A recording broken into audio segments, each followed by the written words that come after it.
Hello friends, welcome back to my YouTube channel Ojaswi English classes. Guys, आपको पता ही है कि हम पढ़ रहे हैं टीजीटी पीजीटी को और प्रैक्टिस सेट्स हमारे चल रहे हैं और आज का हमारा 12 है। तो इससे पहले मैंने 11 कर दिए और बाकी राइटर्स और पोएट भी मैंने कवर किए हैं। और जो भी राइटर या पोएट आप पढ़ना चाहते हैं उससे भी रिलेटिव क्वेश्चन जो PYQ जो प्रीवियस ईयर में आ चुके हैं उनकी वीडियोज़ मैंने बहुत सारी डाली हुई हैं और आगे भी मैं डालती रहूँगी और प्रैक्टिस सेट भी मैं चलाती रहूँगी। जब भी मुझे टाइम मिलेगा तो मैं वो चीज़ भी डालती रहूँगी। तो गाइज़, अगर आप कर रहे हैं टीजीटी पीजीटी की तैयारी बेसिकली उसी के लिए है, तो फटाफट से आप सब्सक्राइब करें चैनल को और लाइक शेयर वीडियो को ज़रूर करना है और प्यारी सी कमेंट ज़रूर करनी है जो मुझे बहुत अच्छी लगे गाइज़, और ज़्यादा मोटिवेट मैं आपके लिए रहूँ, है ना। तो चलिए देखते हैं क्या है आज के सेशन में। इंपॉर्टेंट क्वेश्चंस आपको मिलेंगे बिल्कुल भी, जब आप पढ़ेंगे तो आपको अच्छे लगेंगे। तो देखते हैं क्या है ना। चलिए, फर्स्ट क्वेश्चन है करेक्टली स्पेल्ड। आपको एरोप्लेन की स्पेलिंग बतानी है कि कौन सी है राइट। बच्चों वाला क्वेश्चन है ना, लेकिन कभी कभार बच्चों वाले क्वेश्चंस ही गलत हो जाते हैं, इस बात का भी ध्यान रखिएगा। तो डी ऑप्शन यहाँ पे हमारा सही हो जाएगा। ये जो एरोप्लेन है ये इसकी सही स्पेलिंग है राइट। चलिए आगे देखते हैं क्या है। तो नेक्स्ट क्वेश्चन है हमारे पास में, the sonnet is poem of.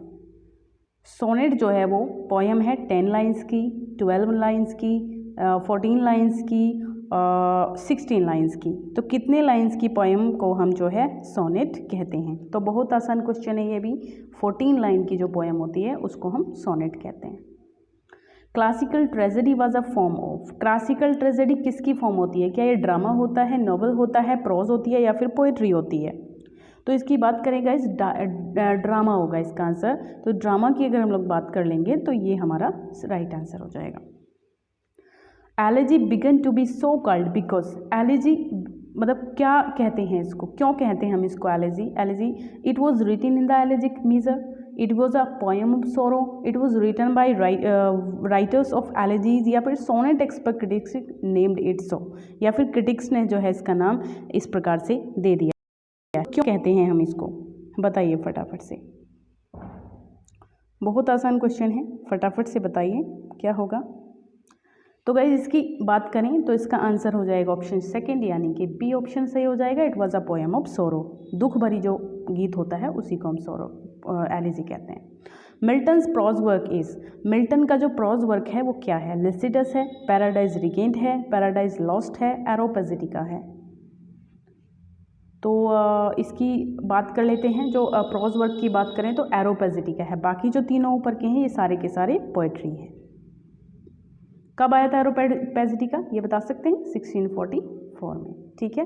Lycidas I think 1637 में, पैराडाइज रिगेंड जो थी वो 1671 में, और इसकी पैराडाइज लॉस्ट की बात करें तो 1667 में।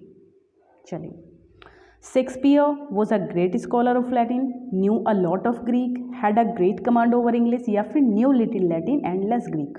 तो जो लास्ट ऑप्शन है यानी कि डी ऑप्शन जो है वही सही हो जाएगा। और ये भी बता दीजिए कि ऐसा किसने कहा था, किस कही थी शेक्सपियर के बारे में, ये भी बताना है आपको। ये लाइन आपकी बोली थी बेन जॉनसन ने, पता है ना, बेन जॉनसन ने बोली थी, और डी हमारा right answer. The first play by John Galsworthy was. John Galsworthy का सबसे पहला प्ले कौन सा था? Justice, loyalties, the skin game, या फिर सिल्वर बॉक्स। तो सिल्वर बॉक्स जो था वो इनका फर्स्ट प्ले था। कब आया था सिल्वर बॉक्स? 1806 में आया था, ओके। और जोसलिन नाम का जो नॉवल था वो इनका फर्स्ट नॉवल था, वो भी 1806 में आया था। Which is not belong to the group of great tragedies by Shakespeare. इनमें से कौन सा जो 4 ग्रेट ट्रेजेडी हैं? होकम, ठीक है, इनका जो सीरीज़ है वो क्या है? होकम, हैमलेट, ओथेलो, किंग लियर और मैकबेथ, ये चारों हैं। तो इनमें से कौन सा इसमें नहीं है? जो 12th नाइट है ना, ये एक रोमांस है गाइस। जो हमारा ये जो 12th नाइट है ये कॉमेडी है, ठीक है, comedy. Shakespeare's play Hamlet is influenced by. किससे इन्फ्लुएंस था इनका जो प्ले था हैमलेट, वो किससे इन्फ्लुएंस था? हैमलेट आया था, इसकी बात करें तो हैमलेट आया था हमारा आई थिंक 16 किसमें? हाँ 1601 की बात करेंगे हम लोग, है ना, हैमलेट की 1 या 2। तो यही हमारा आंसर हो जाएगा। ठीक है, चलिए, तो ये हो जाएगा किससे, हैमलेट, किड है, थॉमस किड की बात करेंगे यहाँ पर। चलिए, हु इज़ प्रोस्पेरो गया, ये प्रोस्पेरो है, ठीक है, Prospero's daughter in the Tempest. Tempest नाम का जो इनका ये है ड्राम, मतलब जो भी है, तो इसमें आपको बताना है कि प्रोस्पेरो की डॉटर का क्या नाम था। डेस्डेमोना, ये तो ओथेलो में थी। कॉर्डेलिया, ये किंग लियर में थी, किंग लियर की बेटी थी ये छोटे वाली। कॉनरिल, रीगन और कॉर्डेलिया 3 बेटी थी ना, छोटे वाली थी। मिरांडा जो थी ये प्रोस्पेरो की बेटी थी। और ओलिविया की बात करें तो ये ड्यूक सीनियर की बिलवड थी, किसमें, 12th नाइट में। The dominating passion of Macbeth is, Macbeth का डोमिनेटिंग पैसन क्या है, जेलसी है, ग्रीड है, रिवेंज है, या फिर एम्बिशन। एम्बिशन है गाइस, क्योंकि उसको एम्बिशन, एक के बाद एक एम्बिशन जाग जाती है उसके अंदर, और इसी तरीके से फिर वो जो है क्राइम करता जाता है एक के बाद एक। In 12th night Olivia is overhead and ears in love with Malvolio, duke Orsino, the clown, या फिर वियोला डिस्गाइड एज सिसेरियो, है ना। किससे प्रेम करने लगती है वो, ये बताना। देखो ड्यूक ऑर्सिनो की तो वो पहले से ही थी, है ना, लेकिन वो किससे प्यार किससे करने लगती है, वो डी ऑप्शन हो जाएगा। जो वियोला थी ना, वो सिसेरियो के रूप में उसने अपना भेष बदल रखा था, तो इसी से वो जो थी वो काफ़ी इसको पसंद करने लग गई थी। साइलोक इज़ अ कैरेक्टर, साइलोक किसका कैरेक्टर है, ये मर्चेंट ऑफ वेनिस का है, सबको पता है ना। चलिए, Milton's Paradise Lost has no trace of personal element, is notable for its autobiographical passages, is quite objective, has none of the above qualities। तो बताइए कौन सा होगा इसमें से। तो इसकी बात करें तो 2 ऑप्शन है ना, बी ऑप्शन हमारा सही हो जाएगा, यानी कि मिल्टन के जो पैराडाइज लॉस्ट है वो एक नोटेबल है, किसके लिए, ऑटोबायोग्राफिकल पैसेजेस के लिए। Who is the hero of paradise lost. Guys अभी तक अगर आपने लाइक नहीं किया है तो प्लीज़ रिक्वेस्ट है, एक लाइक कर दीजिए और एक शेयर कर दीजिए, और एक फिर हम आगे चलते हैं, राइट। तो who is the hero of paradise lost, God, Saturn, Adam, या फिर नन। तो इसकी बात करें तो कौन हीरो है गाइज, सैटर्न हीरो है, सैटर्न को भी माना है ना, वैसे एडम को भी माना है। इसमें थोड़ा कन्फ्यूज़न है क्वेश्चन में, है ना। वैसे इसका जो हीरो है गॉड को भी माना है किसी ने, तो सैटर्न को माना गया है कुछ लोगों के थ्रू, तो इसमें हम लोग क्या लगाएंगे, एडम को लगाएंगे हम लोग। The testament others abide our question thou word free refers to. Guys एक वीडियो में मैंने ये क्वेश्चन आपको गलत बता दिया था, मेरा मतलब है ये बात अर्नोल्ड ने कही थी विलियम शेक्सपियर के बारे में, लेकिन मैंने आपको बता दिया था गलती से कि टी.एस. इलियट ने कहा था, तो उसके लिए सॉरी। और आज ये मैंने क्वेश्चन दोबारा इसीलिए लिया है कि मैं आपको करेक्ट कर सकूं। तो यहाँ पे हो जाएगा शेक्सपियर के लिए कहा था, किसने कहा था, मैथ्यू अर्नोल्ड ने, है ना, अर्नोल्ड ने। ये याद रखिएगा आपसे आगे, कभी कभी हो जाता है गाइज। एवरीमैन क्या है, an interlude, a comedy, a tragedy, या फिर मॉरलिटी प्ले। तो ऑप्शन डी सही है, यानी कि morality play. A dramatic monologue क्या होता है ये, a short play, a poem, a novel, या फिर अ प्रोज स्टोरी।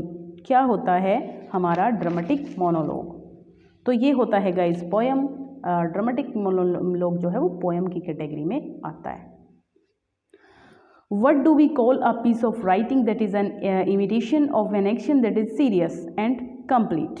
कोई भी सीरियस और कंप्लीट एक्शन अगर लिखा गया है, इमिटेशन की गई है उसको, तो वो मतलब वो क्या होता है, क्या कहेंगे हम उसको, कॉमेडी होती है, ट्रेजेडी कॉमेडी होती है, ट्रेजेडी। गाइस सीरियस की बात आते ही तो आप खुद ही समझ जाएंगे, बताने की ज़रूरत भी नहीं है कि यहाँ पे ट्रेजेडी हो जाएगा। They also serve who only stand and wait, this line occurs, कहाँ पर आती है ये लाइन, लिसिडस में, कॉमस में, पैराडाइज लॉस्ट में, या फिर ऑन हिज ब्लाइंडनेस में, कहाँ पर आती है ये लाइन। तो गाइस इसकी बात करेंगे तो ये आती है ऑन हिज ब्लाइंडनेस में, यानी कि इसमें। और ये कब आई थी ऑन हिज ब्लाइंडनेस, ये आई थी 1650 है ना, मुझे ऐसा ही लग रहा है 1653। और आप देख लीजिएगा क्या करेक्ट है। पैराडाइज लॉस्ट का आपको पता है कॉमस आई थी हमारी 1634 में, और लिसिडस अभी मैंने बताया था लास्ट क्वेश्चन में, ठीक है। चलिए नेक्स्ट क्वेश्चन क्या बन रहा है, the gods approve the depth and not the tumult of the soul. तो ये किसकी लाइन है, the world is too much with us, the table stand, I ode to duty है ये, आइड नहीं, ओड टू ड्यूटी, लोडेमिया। तो किसकी है ये लाइन, तो ये गाइस लडोमिया की लाइन है, यानी कि ऑप्शन डी यहाँ पर राइट हो जाएगा। In which play of Galsworthy do we have William Falder, किस प्ले में हमको विलियम फाल्डर मिलता है? तो ये बात हो रही है जस्टिस की, ठीक है, जस्टिस में ही रूथ हनीवेल और विलियम फाल्डर है।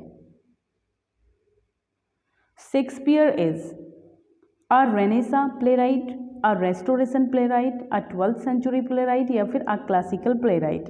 तो ये तो सबको पता होगा, आसान सा क्वेश्चन है, अ रेनेसा प्ले राइट थे, कोई दिक्कत वाली बात नहीं है। तो गर्ल्सवर्दी बिलोंग्ड टू, किससे बिलोंग करते थे? 16th सेंचुरी से, 17th सेंचुरी से, 20th या फिर 19th? गर्ल्सवर्दी किससे बिलोंग करते थे? तो ये हो जाएगा सी ऑप्शन, यानी कि 20th सेंचुरी से बिलोंग करते थे। Who said, how poor are they that have no patience? What wound did ever heal but thy degrees?